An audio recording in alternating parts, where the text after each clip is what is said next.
একটা সময় ছিল যখন আমি পারফেক্টলি টক দই বা মিষ্টি দই করতে পারতাম না। সেই সময় কিন্তু ডায়েটের জন্য টক দইটা খাওয়ার প্রয়োজন হলেও খেতাম না, কারণ কেনা টক দইটা ভালো লাগে না। আসসালামু আলাইকুম, ওয়েলকাম সবাইকে। লতার রসইতে হাজির হয়ে গেলাম আবারও ছোট্ট একটা ভিডিও নিয়ে।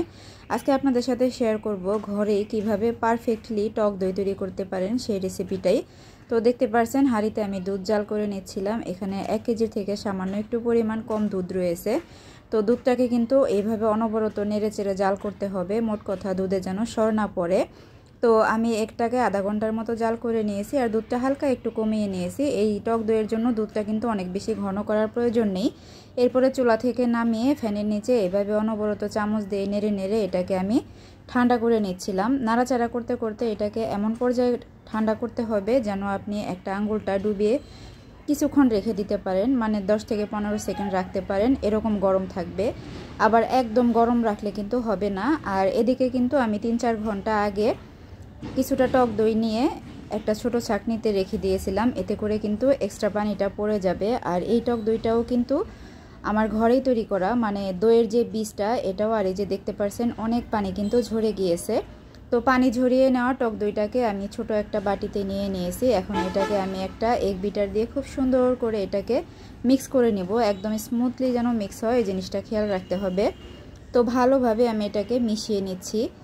আর দই তৈরি করার ক্ষেত্রে একটা জিনিস খেয়াল রাখবেন, আপনার দই বেসটা যেন একদম পারফেক্টলি থাকে। মানে যদি আপনার দইটা ডিপে থাকে তাহলে বের করে নর্মাল করে পানি ঝরিয়ে তারপরে ব্যবহার করবেন।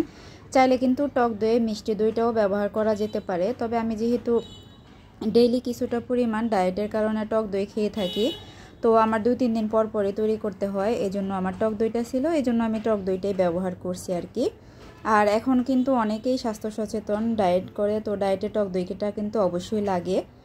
তো এই যে আমি আরও একবার চেক করে দেখছিলাম যে দুধের টেম্পারেচারটা ঠিক আছে কিনা। তো ঠিক আছে, এখন আমি দিয়ে দিচ্ছি সেই ফেটিয়ে নেওয়া টক দইটা।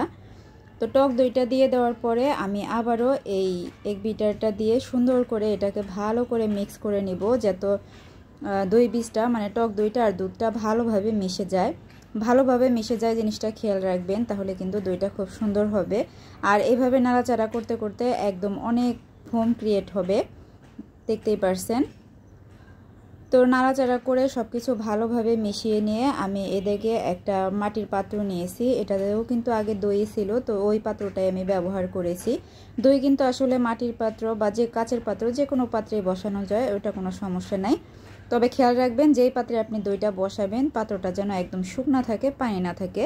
তো ওই যে টক দই আর মিশ্রিত দুধটা আমি দিয়ে দিচ্ছি ঢেলে। ঢেলে দেওয়ার পরে আমি একটা হাঁড়ি নিয়ে নিয়েছি, তো হাঁড়িতে আমি দিয়ে দিচ্ছি এখন ঢেলে দেওয়া দুধের পাত্রটা, মানে টক দই যে বসিয়েছি আমরা ওইটা, উপর থেকে একটা ঢাকনা দিয়ে তার উপর থেকে হাঁড়ির ঢাকনাটা দিব, তার উপর থেকে আমি মোটা একটা কাঁথা দিয়ে ঢেকে রাখবো। আমি আসলে ওইভাবে কম্বল টম্বল দিয়ে ঢেকে রাখি না, একটা পাতলা কাঁথা দিয়ে ঢেকে রাখি।